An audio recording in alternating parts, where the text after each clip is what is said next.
Hello, listeners, and welcome back to another episode of the Climate and Health Podcast, Truth, Courage, and Solutions. I'm Maya. I am here with Parker, and we will be the co-hosts for today's episode. In episode 3, we will be taking a dive into local sustainable food and agricultural practices, which is under Section 7 of the La Crosse Climate Action Plan. We have a very special episode for you today that will be split into 2 parts. For part 1 here, we are sitting down and gaining the inside scoop with Kari and Bonnie, executive directors and co-founders of GROW, a nonprofit with the mission of connecting youth with health, food, and nature through hands-on garden-based experiences to nourish growing minds and bodies.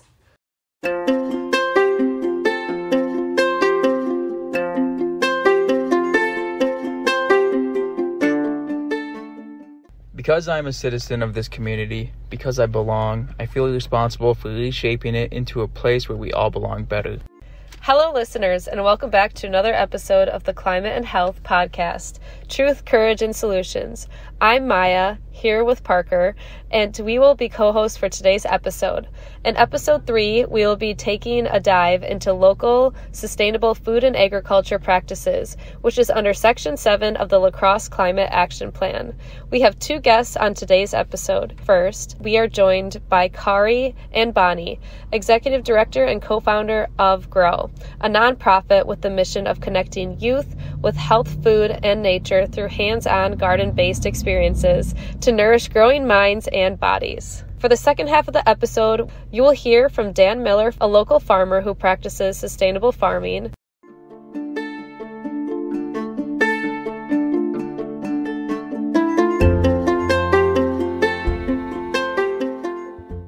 Kari and Bonnie, thank you for taking the time to be here today. It is a pleasure to meet you and have you guys both on this podcast. Do you mind giving a brief introduction and discussing what GROW La Crosse is? So I'm Kari Braley, and I'm Executive Director of GROW. We're a nonprofit in the La Crosse area whose mission is to connect youth to healthy food and nature. I have been with the organization for almost 12 years. I was one of the co-founders of the organization. The story is that a friend of mine and I were in her living room, and our young children were playing, and we were kind of, our kids were starting school, and so we were thinking about how the schools were trying to kind of provide healthy food for children at school, but also we were seeing that it wasn't maybe moving as quickly as we had hoped in terms of providing that, and also just with snacks that were going to, coming to school and that kind of thing. And so I'm a educator, taught in schools for about 12 years. She was a social worker working with children. Again, this is past life. And so we kind of put our brains together, and we were thinking about how could we try to help change the system. And I joke that maybe we could have just, had a petition and had parents sign it and say, we want change and fast, but we decided to be a part of the change. And so we researched and we talked to lots of people in the community, other parents, principals, educators, medical staff, just to kind of get a sense of if were other people interested in this, and there were. And so we then researched and kind of, okay, what would make sense? Because we also know that kids need hands-on, they need experience with things in order to have a buy-in, right, and want to do things. And so we were finding, okay, school gardens, this would be a great way to engage all children, thinking about public schools in particular, that, most children, you're going to find most children there. And so we decided that, maybe we could, implement school gardens and really have children experiencing from seed to table these healthy foods, and having programming along with that, not only doing the hands-on, but more programming with it, bringing in curriculum and that kind of thing. And then the hope would be that they would then be more willing to try these healthy foods, because again, there's that whole thing of like, well, if they have no experience with it, if it's on their tray at lunch, well, they're going to just throw it away. Yep. And we were seeing that, even with our own children. So that's kind of where it all started. And so, and I think really thinking about how, as educators and a social worker and as parents, we know how many students are going to school, either undernourished or not having, the right healthy foods at home. And we know how that can affect students just physically, but also mentally, emotionally. And so that was a huge part of it, and making it accessible for all students. So that's kind of the backstory. And again, we've been around for about 12 years and have evolved. About 9 schools we work with in the area. 8 actual gardens, but there's a shared building with 2 schools. And most of them, 7 of them, are in La Crosse School District. One in La Crescent Elementary over the river, and then Gunderson Daycare Center. We also do a garden and programming there. So it's expanded. Like, we have a farm, Deep Roots Community Farm, that we do field trips and farm camps during the summer. We now have this greenhouse space that we do winter programming. And then we have now kind of done more with the community, and that kind of COVID, even brought us that place even more. And so we do a kids cooking challenge that's for any kids in the area, open gardens. So really trying to reach even more of the community in that way, even, beyond just, the schools and that kind of thing. Sweet. That's really cool.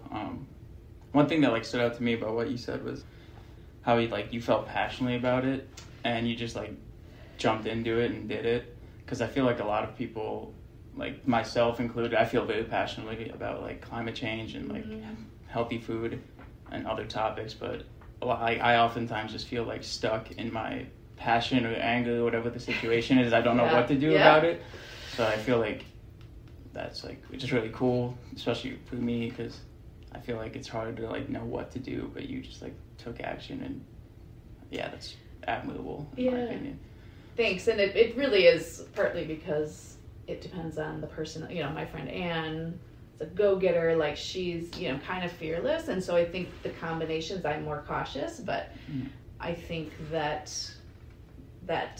partnership worked well, and that we could then, I could reel it in a little bit, but then she could kind of be a force. So it really took, both of us. We did balance each other out, very much so. So, but it's been a lot of work, but just very, very proud of it. Yeah, sounds like it flourished. 12 years is a long time. I'm from around here, and I've just recently, I've seen the signs GROW Garden, and I was like, what's that? And then with Cameron, my professor, reaching out, knowing you and telling us about this program, I was like, oh, that's really cool. I didn't even know that. Yeah. So that's cool.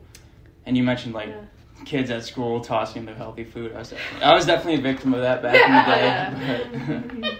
Mac and cheese only. That's all I ate. Mac and cheese and hot dogs. And then I put the mac and cheese on the hot dog. Okay, getting off topic, but. Yeah. No, but it is true. I think it's hard because those cafeterias can be stressful places for kids, and I think it is just hard, because it's loud, and then, just there's anxiety about the social kind of piece of it, and I think, you just kind of focus sometimes on, okay, I'm just going to eat this comfort food, and I don't want to do the rest, that kind of thing. So I think it is, we kind of were thinking, we want to change that atmosphere too within, so we had some ideas about that within the cafeteria early on, and we never got that far, but I think that makes a difference in, that atmosphere. But we also see kids, you're eating that. Well, maybe I'll try it too. Yep. That peer pressure in the positive way is good. Chain reaction. Yes. Mm-hmm. Yeah. Bonnie, do you want to introduce yourself? Sure. So I am Bonnie Martin. I'm the Director of Communication and Outreach at GROW. And I got my start with the organization really as a parent. So my children go to a school that has partnered with GROW, and I've been active in the parent leadership within their school, and really saw firsthand the impact that the programming made on my own very, very picky eaters at home. And I'm really passionate about just giving kids hands-on opportunities for learning, really in any realm of life. I feel that when kids can really get their hands on anything, they feel more connected to it, and pride, and just a greater willingness to be willing to try whatever it might be. So it was really a great fit when GROW was growing and expanding, and my kids were all into school, and I was looking for a place that I could use my skills and also do something good in the community. And so this position opened, and I've been here for now 4 years and have gotten to see a lot of the growth, and like I said, have all of my kids go through the programming, so it's a neat perspective to be able to see it kind of both from the inside and out as we've gone along throughout time here. Sweet. That's awesome. Does GROW La Crosse only focus on connecting youth with healthy food options and gardening skills? And do you have any plans of like expanding to like other populations, or is it just mostly youth focused? Yeah, so our mission is to connect youth to healthy food and nature, and really we do the core of our work with the school garden programming and elementary students, but we have expanded to work with middle school students. We're looking at some programming that we'll be working with some high school students, and we also, like Kari had mentioned, our kids cooking challenges.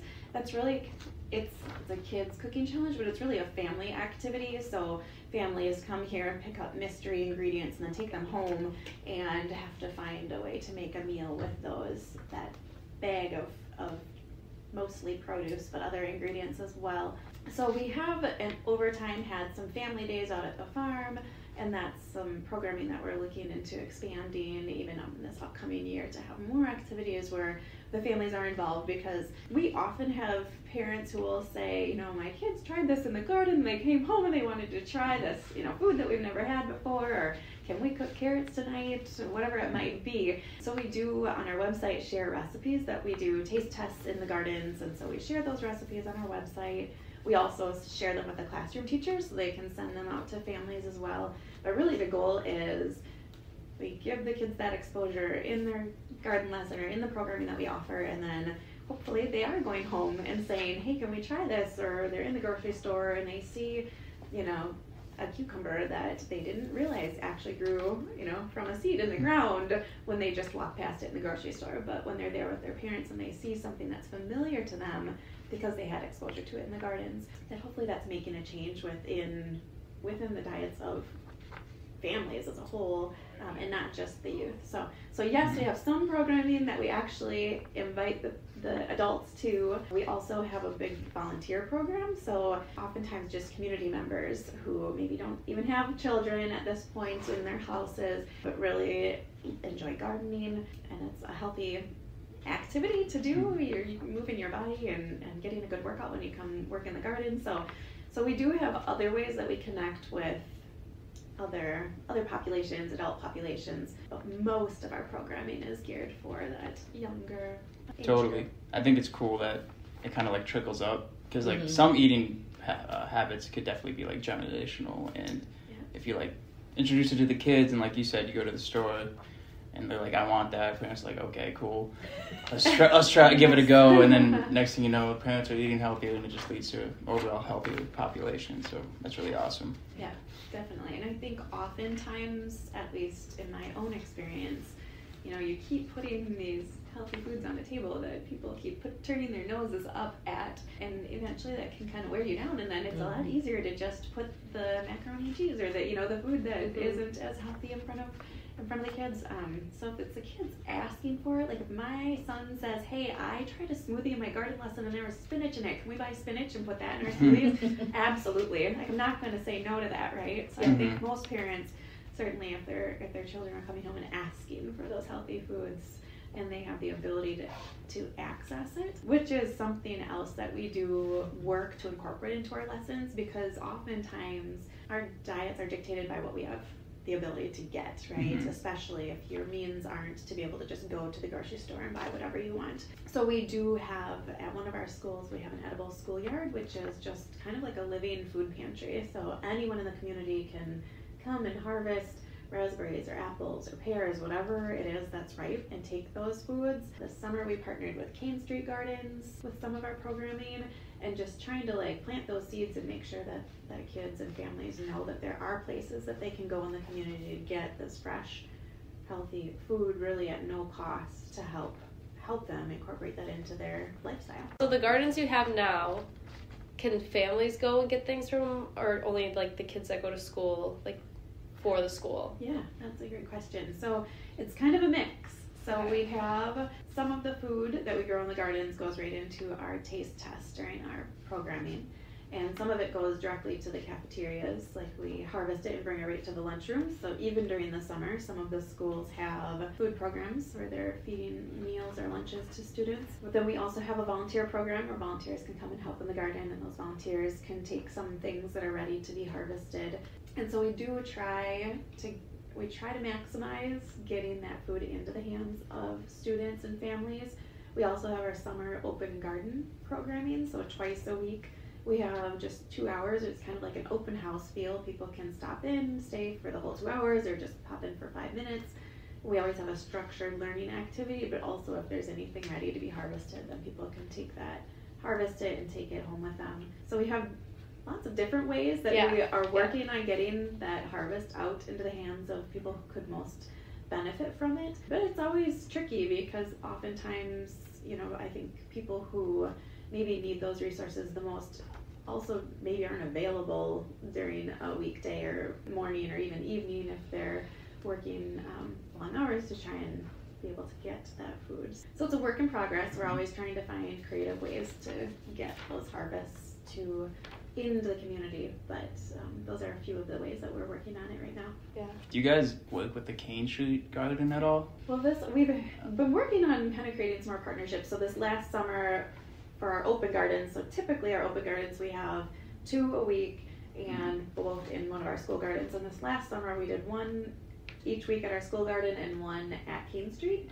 in hopes to be able to kind of just bring more awareness to what we do to people who are using that resource, and bring more awareness of that resource to people who know who we are but haven't utilized Cane Street to help them, get more produce into their homes. So. Yeah.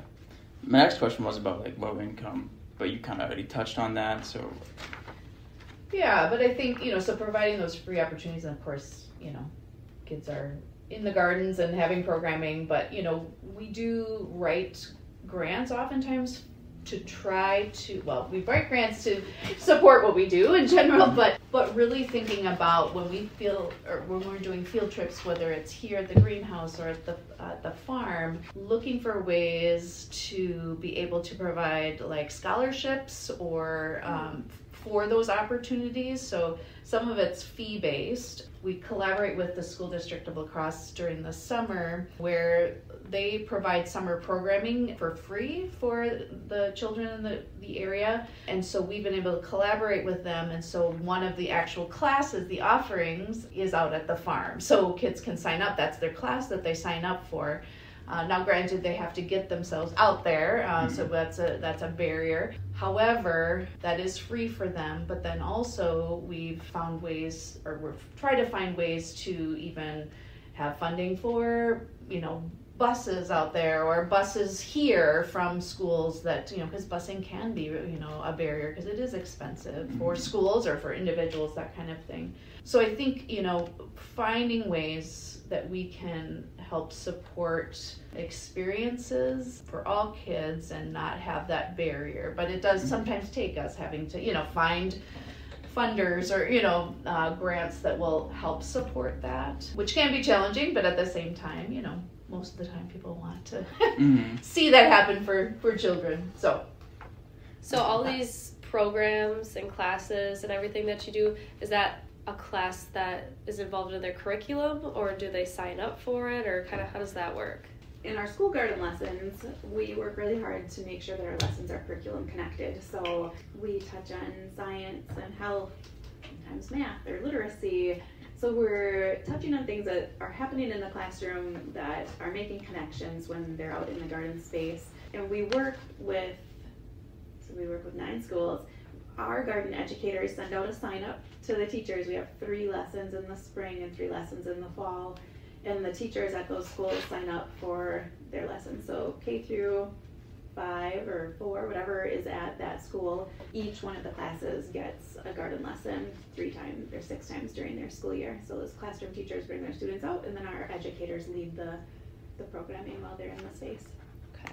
So if, like, let's say you go out there and a kid just loves what you guys are teaching and doing, can they just go to that garden then whenever because they're super passionate about it, or is it kind of just, now I learned, I have to go talk about it at home, that's it?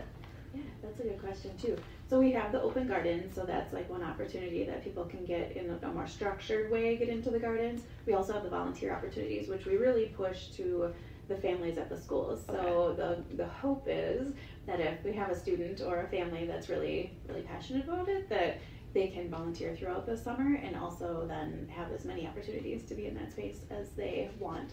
We also really encourage the teachers at the schools to utilize the gardens for other lessons. So we've had teachers who have like raised monarch butterflies in their classroom to learn about life cycles and then released them in the garden, or an art teacher who went out and had the students take pictures of flowers and plants that are growing and then go into the classroom and use those photographs to paint. So teachers are very creative, and oftentimes teaching in an outdoor setting is quite different than teaching in a classroom. So we work to try and model what can be done in those spaces as the teachers bring their classes out, and hope that they feel comfortable to even take a reading break and just do that in the garden versus in the classroom, because we see how beneficial it is to just have time in nature and just switch your environment up for a lesson that could easily be done in the garden versus the classroom, but you've got just a lot of other benefits to being out in nature. So 100%. Yeah, and I guess I was a garden educator for 5 years, so I was kind of volunteering, and then I was an actual garden educator at several of the schools, and now I'm in this role. But at one of the schools in particular, the garden was on the playground, and so if I were around or interns, we would actually open up the garden for children to be able to come in if they wanted to during that time, help water, kind of help do whatever, or just kind of explore. And we found that there were some students who just, the recess time was stressful, or they didn't have friends that they could connect with, and so, coming into that garden space was kind of, a positive kind of relaxation, calm, place for them. And I think that was neat to see. I've seen school social workers or school counselors bring kiddos out there just, again, to kind of de-escalate, or just to be hands-on, so we know that when you're physical, that a lot of times that is helpful, mentally and emotionally too. And so, just seeing it as a place for, anyone, right? But then especially sometimes during those times when they're, we need to have some calm in our lives, and kids sometimes choosing that for themselves, which I think is really, really neat. So I could have used that back in the day. Yeah, okay. For real. We'll kind of bring it back then to a big thing, our climate action plan. So what impact do you think GROW has on the climate issue we are currently facing today? Big question. Yes, it is. That's a good question. One thing that we find and research shows is that when children are exposed to the natural world and learn how to be integrated and a part of it, that they are more likely to be environmental stewards. So one of the ways that we feel that our programming benefits positive change is just giving kids that exposure to being outdoors and explaining that this is truly where your food comes from. It doesn't come from the grocery store, and that we do need to take care of our land and our space in order to be able to continue to be able to have these foods, whether we grow them ourselves or get them at the grocery store. And when we have programming like our farm camp, and kids are just really immersed in life out on the farm or in nature that really gives them a greater sense of connection to the environment, which ultimately we hope will help them to be able to make better choices as they grow and through life, that they will be more willing or be a part of the change. Like you said, sometimes you feel frustrated and you don't know, like, how can I make, it's a big problem, right? It's a worldwide global problem. What can I do to make change? But when you learn little things like how to compost in your garden lesson, like that's a simple thing that a family can do in their own kitchen. But if we all work together to do these little small things, like together, we can make a big impact. So we hope that through our programming, kids are just really feeling a lot more connected and a lot more empowered to be able to do, small or big things to make positive change. Yeah, that's a good point, because I feel a problem with a lot of people is they don't feel connected to nature, and so they don't care as much. I know I've dealt with that in the past, but I do feel a stronger connection now, and just because of that, I find myself like making more of an effort to like recycle more and actually like cleaning the stuff out, or cleaning the jar out, taking the thing off, then throwing it away. Because back in the day, I would just be like recycling, and then I learned like, oh, you have to take all this stuff off, or just turning lights off. So I think feeling a strong connection is really important. So yeah, I like, agree. I think like they said too, like you start with the youth, because like you need them, they need to get that exposure right away, because I feel like when I was younger, nobody talked about climate change or taking care of the earth. I mean, we did, but not like we do today. I think we're more worried about it today. And that's like a huge thing with our podcast, is we're like, we really want to get it out to like the next generation of people, because those are the people that are going to be Dealing the future. With the brunt of everything. Yeah, 100%. No, that was a perfect answer. That was awesome. So something we were looking at, each year, 119 billion pounds of food is wasted in the United States, which is crazy. And as we know, compost can be a good fertilizer. Composting organic waste decreases the amount of methane gas generated in landfills. So do you think the use of local compost for crops would benefit the GROW community? Yeah, that's another great one to touch on. So compost is one of our lesson cycles. So we have 4 years of curriculum we kind of rotate through. And so one of those is to talk about healthy soil and how do we create that and what we can do to compost. So we do touch on that with students. And we've also worked with local waste management. So Hilltopper Recycling and Refuse, they're very motivated to find ways to increase people's ability to be able to compost. But it's, I think, like a bigger community change that needs to happen. So it's kind of like all the different entities having to work together to find ways to make it manageable. So we've also talked to schools, and there are some schools that maybe have some composting happening, but the fear or the barrier is teaching kids what's compostable and what isn't, and where do we, when we are clearing our lunch trays, what goes where, and those lunch breaks are pretty short, and there's already a lot packed into that time, so that's kind of a barrier to moving that forward, or at least that's kind of what we've heard as from people in the schools that is a challenge. We do currently have one business in La Crosse that's kind of piloting a program where they have a break room compost bucket or place for their staff members to be able to compost when they take their food breaks. And then they have been bringing that to us to put in one of our compost tumblers to then bring that to the garden. So it's kind of a small scale thing, because that it is extra work to be able to turn those food scraps into really usable soil. So those are some of the different initiatives that we've been a part of or have worked toward, kind of a goal of helping people to do more composting. But right now it feels like there are still some barriers, just kind of working through how to make it more accessible for people who are used to being able to just dump everything in one spot and go, and life is busy, so people always look for easy. So finding ways to make it easier and just more manageable. But again, teaching the kids in their lessons that this is something they can do. My own son has been after me to do more composting at our house, and I know that that's because of his gardening lessons. That's awesome. I like the compost idea, and like what I would if there's not one. I think it'd be really cool if there was one, because then I would use it, and I have to actually get a compost bin. I know. I was just thinking about that. That's not really something I've thought about doing. Yeah. But I guess I have to figure out what can be composted. I should go to one of your classes. Yeah.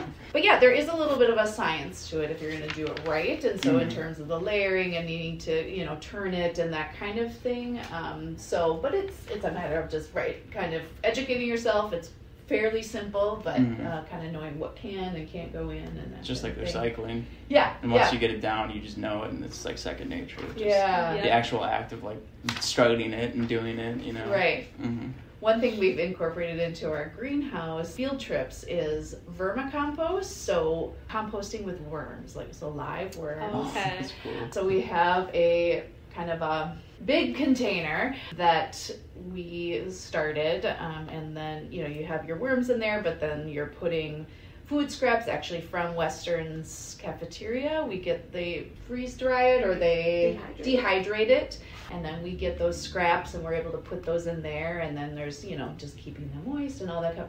So it's been fun and to see kids of course love that and love because we let them kind of investigate and look at the worms and that kind of thing, and we educate them how that actually works. So it's just been kind of a neat addition to our programming and the composting.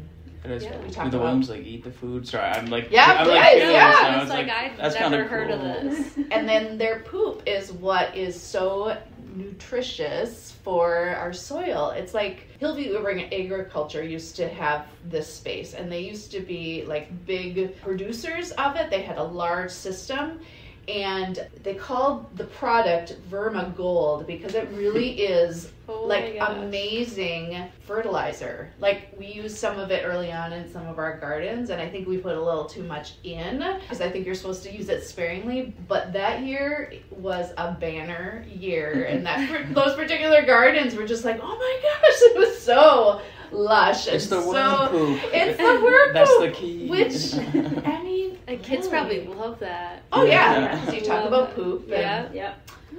worms and all of that. So You talk about poop. yeah, I mean, Who doesn't love everybody talking does it. about poop? That's right. Oh my gosh. No, if I was a kid, I'd love that. Yeah.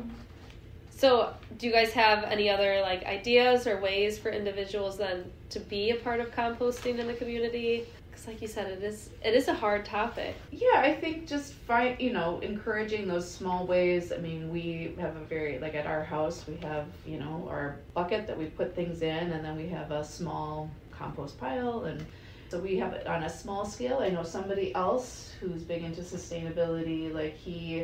They collect it and then they just bring it to Isle de Plume, which is where they have yard waste and that kind of thing, free to the city or to people in the city. Like you can bring your brush there, but then they also have recycling. They have you can bring your kitchen waste for composting, and then they actually they process that, and then they provide that for anyone within the city limits who lives here to be able to go and access that. So you can bring a bucket. They have a huge pile, and you can get a bucket full or 2 or 3 and bring those back to your house. And then same with wood chips and that kind of thing for mulching. They have a big pile that they've processed through yard waste and that kind of thing, trees they've cut down, that you can access for free. So even that, where it's you can collect it at home, but then bring it, if you don't have your own compost pile or whatever, you can bring it to that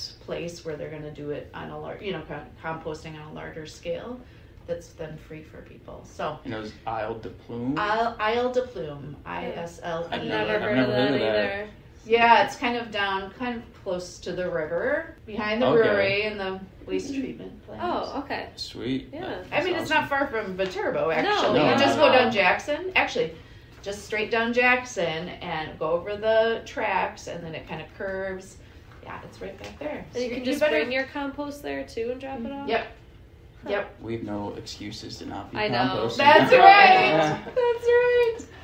Just gotta get a bucket. Yeah. Next step. Yeah. Yeah. Exactly. So relating it back to the Climate Action Plan, which is kind of the focus of season 2 that we're in for this podcast. La Crosse Climate Action Plan speaks on the fossil fuels emitted from transporting food across long distances. To combat these emissions, they recommend more local food supply. How does GROW La Crosse help lower these emissions? So, great question. I think that when we think about, the transporting of food and how, big of a deal that is within our country and, that kind of thing, and how far a lot of our produce goes. You think about that a lot, like Bonnie had mentioned before, that, we're harvesting and bringing it directly by foot into the school cafeteria. And so keeping it so local there, and so you're not having to transport it. However, only small portions are going into the school lunch program. So some of it we do, like during the summer, we collect a lot of the produce from the different schools, and when we bring it to one centrally located school where they're processing and kind of distributing to other sites food for the summer food program or lunch program that's free for kids in the area. So some of it is going there, so kind of a centrally located place here in La Crosse.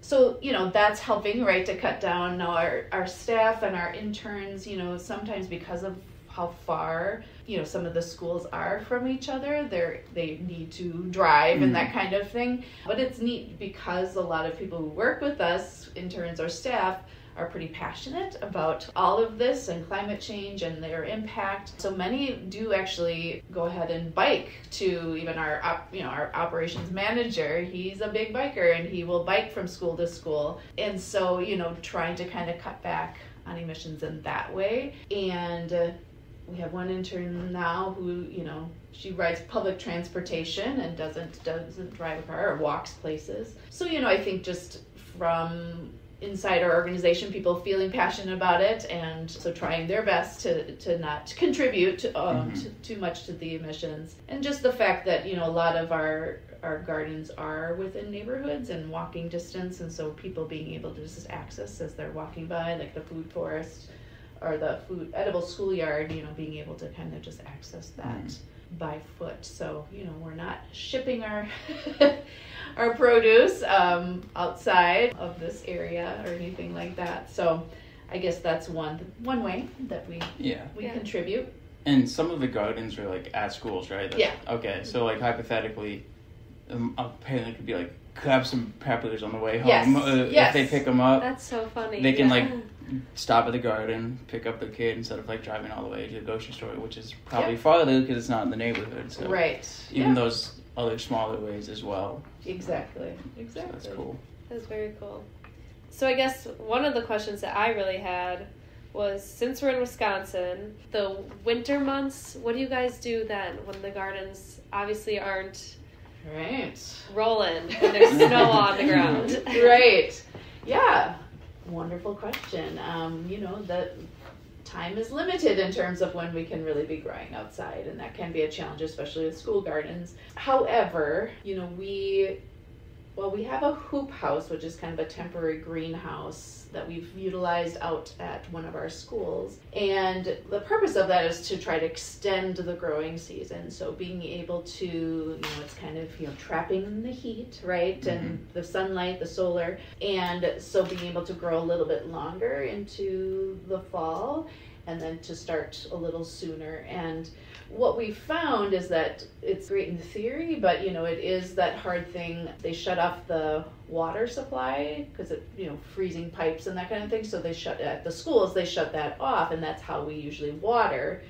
So it just makes it a barrier. So then you're having to haul water from inside or whatever to go ahead and water those spaces. And we've just not been as successful as we had hoped with that. But now we have this amazing state-of-the-art greenhouse space, which we can show you guys before you go. But that allows us to do now growing inside during the winter months, and to be able to expand our programming and kind of teaching youth about those different ways of growing, right? And how it's the same but also different when you're growing inside. And the neat thing is that this campus, Western Technical College, they're so mindful of sustainability and their impact, and so much of using solar and just all of that. And so this building that we're in is a state-of-the-art greenhouse that really it's running on solar and a lot of the heating of the pipes and that kind of thing. There's a catchment system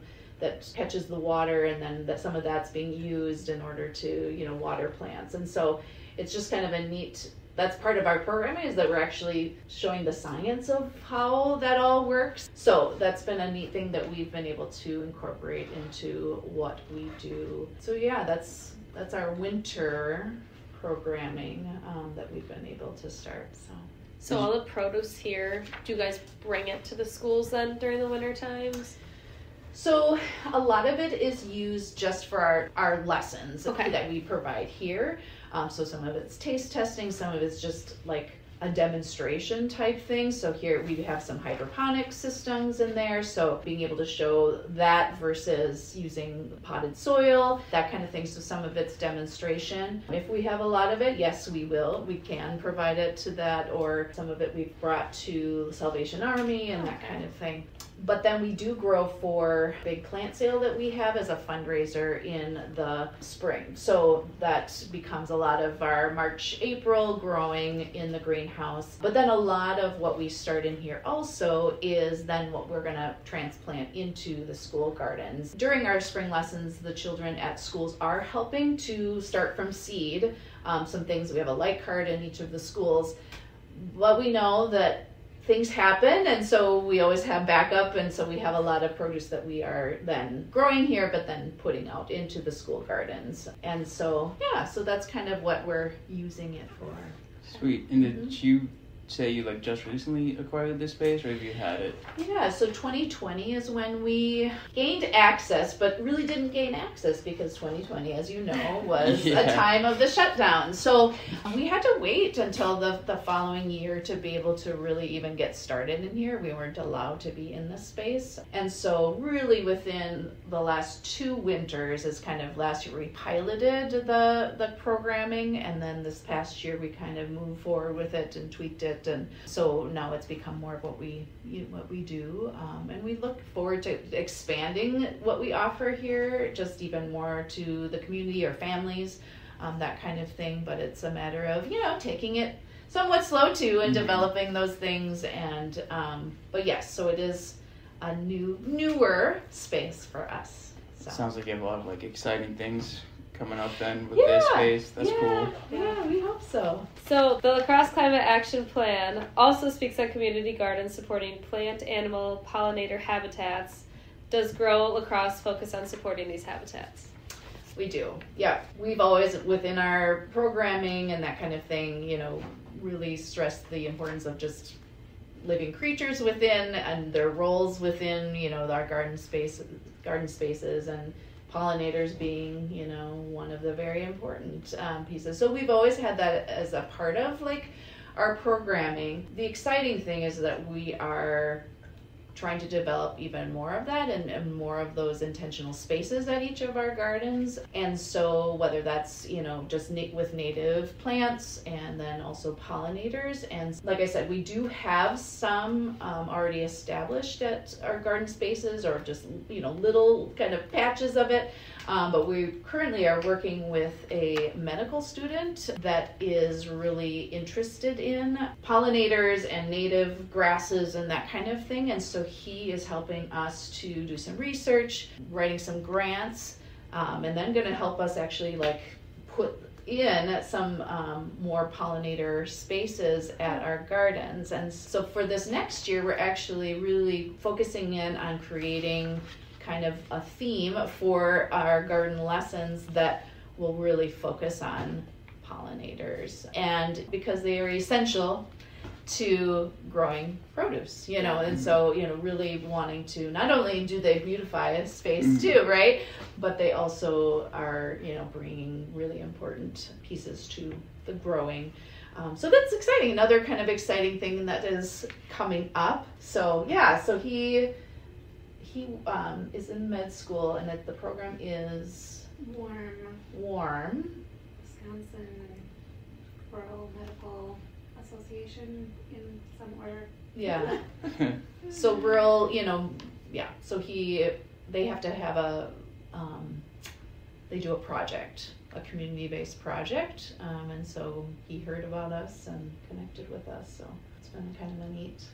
That is really neat. Yeah. It just shows like how connection is like so important, like we've been touching on with community and nature and everything. So yeah, you guys have been really busy. I know. I'm like, oh yeah, how do we do all this? I'm not even sure.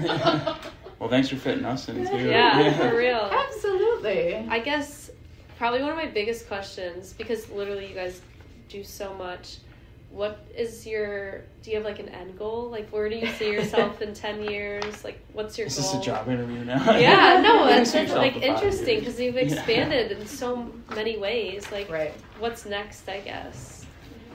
Yeah, I think, it is interesting. I think we do every 3 years or so, we do kind of some strategic planning as a board. So we have a board of directors and then with our staff. And so because we want to make sure that we are continuing to focus on what our mission is and make sure that we're aligned with that and all that we do, to be kind of able to look forward and kind of set goals as a team and what that looks like. And so we actually are coming to the end of our 3 years, and now we'll be focused on the next kind of 3 years, 3 to 5 years. And I think that we're going to kind of continue to focus on this space and how we can collaborate with Western in order to strengthen our programming. But I think too, kind of seeing how we can extend our reach even more within the community, whether that's expanding to even more schools. And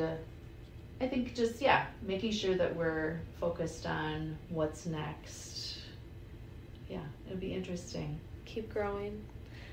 Yeah, I'm Keep excited growing. to see it. Yeah, but you want to stay relevant too. Yeah. And so like what is the need, and like we always are kind of chasing the funding, right? Because that's for nonprofits, that's how it is. And so, there are times when it's easier than other times to kind of get those funding opportunities. And so continuously looking at ways to sustain ourselves. I mean, that was a huge piece of why we're here, is we want to make sure that school gardens and that they continue to thrive and don't die because staff at the school don't they leave or whatever. And so we're kind of the sustainability piece in that. So we'll see what's next. Bonnie, whether you want to add anything else to that?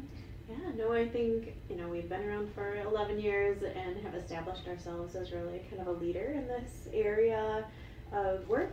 And so goals of providing equity, and that, right now we're in 7 of the 10 elementary schools in La Crosse, and really working with the school district to integrate curriculum and integrate our programming into the curriculum to make sure that the kids who really could benefit the most from our programming are all able to have access to it and receive the garden education and expand our programming outside of that as well, to make sure that parents and families and older students too, because we do often have students who now at this point have spent all their elementary years going to garden lessons, and then they get to middle school or high school and they don't have access to this type of programming, and they miss it. They enjoy it. So kind of growth that way too is something that's on our horizon, we hope. Yeah, that's awesome. Thanks for sharing. Accessibility is really important, so I really like that about your guys' program, just trying to make things accessible for everyone. Well, we wanted to end each episode with one tangible thing that an individual could do to, help the climate crisis that's going on. So. Yeah, I think a couple of tangible actions people could take connected to the work that we do are, maybe if you have always been interested in gardening and haven't felt that you've had the space or someone to help you get started, because it can be overwhelming, that we're always looking for volunteers, and so that's a great way to serve your community and grow your own knowledge base. You don't have to have a place for a whole garden. You can have one corner where you put a pot for a tomato plant. So I think if people are interested in learning more about growing, and that is an excellent way to be able to volunteer to help with our programming, but also learn a bit yourself. And like you mentioned, the composting is something that really everyone can do. Even if you live in an apartment, you might feel like, what am I going to do with all these food scraps other than throw them in the garbage? But like we mentioned, there are resources in the community. So just educating oneself about how they can make those small changes really within their own homes would be another great action to take. If someone wanted to volunteer, how would they find you guys? So our website is growlacrosse.org, and we have opportunities for making donations or volunteering. There's buttons for each of those things, and if there are opportunities that people are interested in that they don't see available, they can always reach out to us and contact us through our website as well.